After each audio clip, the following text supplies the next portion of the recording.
साथियों नमस्कार।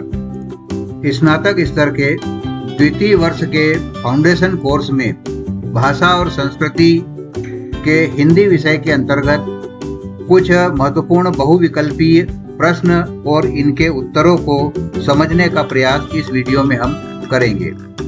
प्रत्येक प्रश्न के नीचे 4 विकल्प दिए गए हैं, अ, ब, स और द। इन 4 विकल्पों में से एक विकल्प संबंधित प्रश्न का सही उत्तर है। उस सही उत्तर को हमें पहचानना है।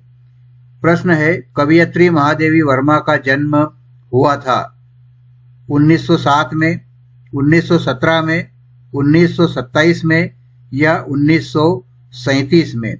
कवयित्री महादेवी वर्मा का जन्म 1907 में हुआ था।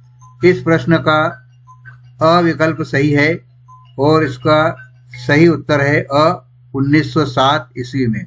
उत्तर प्रदेश के फर्रुखाबाद में महादेवी वर्मा का जन्म हुआ था। निम्न में से कौन सा काव्य संग्रह महादेवी वर्मा द्वारा रचित नहीं है? नीचे 4 काव्य के नाम दिए गए हैं, जिसमें से एक महादेवी वर्मा द्वारा रचित नहीं है। रश्मि, सांध्य गीत, निर्जा या कामायनी।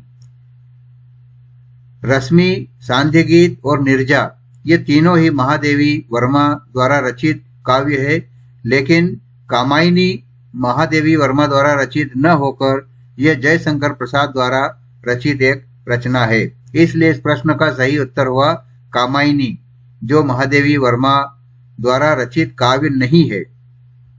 गिल्लू संस्मरण किस संग्रह में संकलित है? गिल्लू संस्मरण महादेवी वर्मा द्वारा लिखा गया है और यह उनके किस संग्रह में शामिल है, किस संग्रह से उसे लिया गया है? अतीत के चलचित्र में, पथ के साथी में, मेरा परिवार में या इनमें से कोई नहीं। गिल्लू संस्मरण जो महादेवी वर्मा द्वारा लिखा गया है वह मेरा परिवार में संस्मरण वह मेरा परिवार में संग्रह से लिया गया है। गिलहरियों का जीवन काल होता है 1 साल, 2 साल, 2 सप्ताह या 4 साल। इस संस्मरण के अनुसार, गिल्लू संस्मरण के अनुसार गिलहरियों का जीवन काल 2 साल होता है।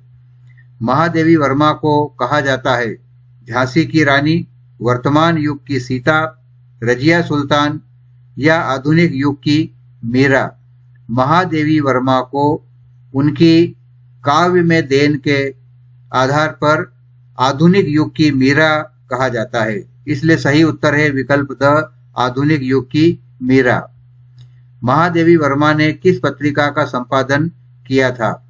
चांद, सरस्वती, प्रभात या हंस।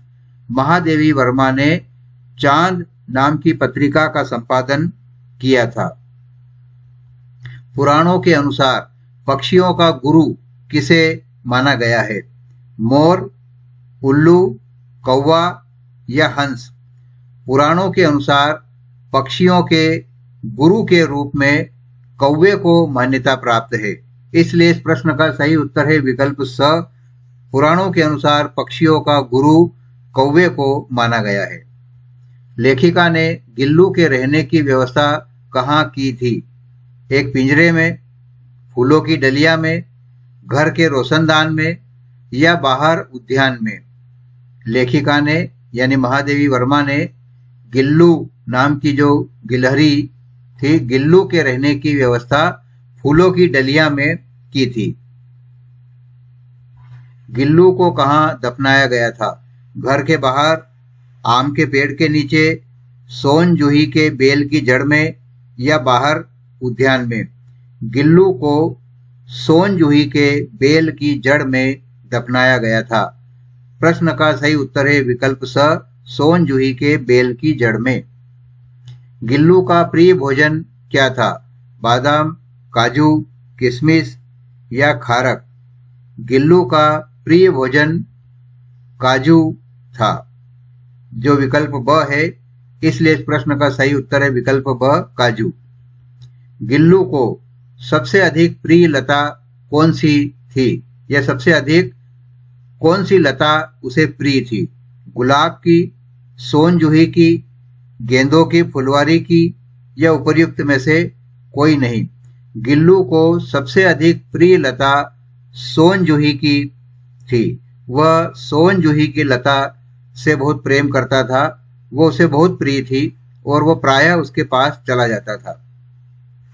सोन जूही के पेड़ की कली को देखते ही लेखिका को किसकी याद हो आई? सोना हिरणी की, गिल्लू गिलहरी की, गौर नामक गाय की, या इनमें से कोई नहीं। सोन जूही के पेड़ की कली को, पीली कली को देखते ही लेखिका महादेवी वर्मा को गिल्लू या गिलहरी की याद हो आई। गिलहरी जो गिल्लू नाम से उनके यहाँ पर था, उसकी याद उन्हें हो आई। महादेवी वर्मा गिलहरी को क्या कहकर पुकारती थी? मिनी, सोनजुई, गिल्लू या लीली? महादेवी वर्मा गिलहरी को गिल्लू कहकर पुकारती थी। ये इनके घर में रहती थी, यानी एक पालतू गिलहरी थी जिसे वो गिल्लू नाम से पुकारती थी। सोन जूही की लता के नीचे गिल्लू को क्यों दफनाया गया? ताकि उसकी खाद बन सके, उसे शांति मिले, ताकि वह लेखिका की आंखों के सामने रह सके, या लेखिका को विश्वास था कि बसंत में वह जूही के पीले फूल में अवश्य खिल उठेगा। सही उत्तर है, सोन जूही की लता के नीचे गिल्लू को इसलिए दफनाया गया था क्योंकि लेखिका को विश्वास था कि बसंत में वह जूही के पीले फूल में अवश्य ही खिल उठेगा। महादेवी का काव्य किस वाद के रूप में जाना जाता है? छायावाद और प्रयोगवाद, छायावाद और प्रगतिवाद, प्रगतिवाद और रहस्यवाद, छायावाद और रहस्यवाद। महादेवी वर्मा का काव्य मुख्य रूप से छायावाद से संबंधित है और थोड़ा और विस्तृत रूप से महादेवी का काव्य छायावाद और रहस्यवाद के रूप में जाना जाता है। भूख लगने पर गिल्लू कैसी आवाज निकालता था? चिक चिक, कर कर, चू चू या टें टें? भूख लगने पर गिल्लू चिक चिक की आवाज निकालता था। जब लेखिका कमरे में नहीं होती थी तब गिल्लू क्या करता था? एक पेड़ पर खूब मस्ती करता था, फूलों की डलिया में छिपकर बैठ जाता था, कमरे के रोशनदान में जाकर बैठ जाता था, खिड़की की खुली जाली द्वारा बाहर चला जाता और दिन भर गिलहरियों के झुंड का नेता बनकर डाल पर उछलता कूदता रहता था। इसमें से सही उत्तर, सही विकल्प है, जब लेखिका कमरे में नहीं होती थी तब गिल्लू खिड़की की खुली जाली द्वारा बाहर चला जाता था और दिन भर गिलहरियों के झुंड का नेता बनकर डाल पर उछलता कूदता रहता था। प्रिय खाद्य न मिलने पर गिल्लू क्या करता था? प्रिय खाद्य, गिल्लू का प्रिय खाद्य काजू था और काजू न मिलने पर गिल्लू क्या करता था? लेखिका की मेज पर आकर बैठ जाता था, खाने की चीजें लेना बंद कर देता था या उन्हें झूले से वापस नीचे फेंक देता था, अन्य चीजें खा लेता था या रुष्ट होकर बाहर चला जाता था। प्रिय खाद्य यानी काजू न मिलने पर गिल्लू खाने की चीजें लेना बंद कर देता था या उन्हें झूले से वापस नीचे फेंक देता था। इस प्रकार इस प्रश्न का सही उत्तर है विकल्प ब। काजू नहीं मिलने पर गिल्लू खाने की चीजें लेना बंद कर देता था और उन्हें झूले से वापस नीचे फेंक देता था। गिल्लू के पंजे इतने ठंडे हो रहे थे कि मैंने यानी लेखिका ने जाग कर हीटर जलाया और उसे उष्णता देने का प्रयास किया। लेखिका के किस भाव का पता इस पंक्ति से हमें चलता है? संवेदन शून्यता का, कर्तव्यहीनता का, संवेदनशीलता का या अनुशासन का? गिल्लू के पंजे इतने ठंडे हो रहे थे कि लेखिका हीटर जलाकर उसे उष्णता यानी गर्मी देने का प्रयास करती है। इससे हमें पता चलता है कि लेखिका में कितनी अधिक संवेदनशीलता है। यह वाक्य उनकी संवेदनशीलता के भाव होने का प्रमाण है। वर्तमान रूप में गिल्लू का जीवन खत्म हो रहा था। पुनः जीव कहीं जन्म लेकर आएगा, इस बात को लेखिका ने कैसे स्पष्ट किया है? वह किसी और जीवन में जागने के लिए सो गया, उसका समय समाप्त हो रहा है, प्रभात तक वह जी नहीं पाएगा। यह उपर्युक्त कथनों में से कोई भी ठीक नहीं है। इस पाठ में यानी गिल्लू नाम के पाठ में जब वर्तमान रूप में गिल्लू का जीवन खत्म हो रहा था, पुनः जीव कहीं जन्म लेकर आएगा, इस भाव को व्यक्त करने के लिए लेखिका ने लिखा है, वह किसी और जीवन में जागने के लिए सो गया। वह किसी और जीवन में जागने के लिए सो गया। यह इस प्रश्न का सही उत्तर है विकल्प अ। महादेवी वर्मा को ज्ञानपीठ पुरस्कार किन रचना के लिए मिला था? किस रचना के लिए उन्हें ज्ञानपीठ पुरस्कार दिया गया था? निर्जा, यामा, रश्मि या सप्तपर्णी? महादेवी वर्मा जी को यामा के लिए ज्ञानपीठ पुरस्कार दिया गया था, इसलिए सही उत्तर है ब, यामा। गिल्लू पाठ से हमें क्या प्रेरणा मिलती है? हमें आज का कार्य कल पर नहीं छोड़ना चाहिए।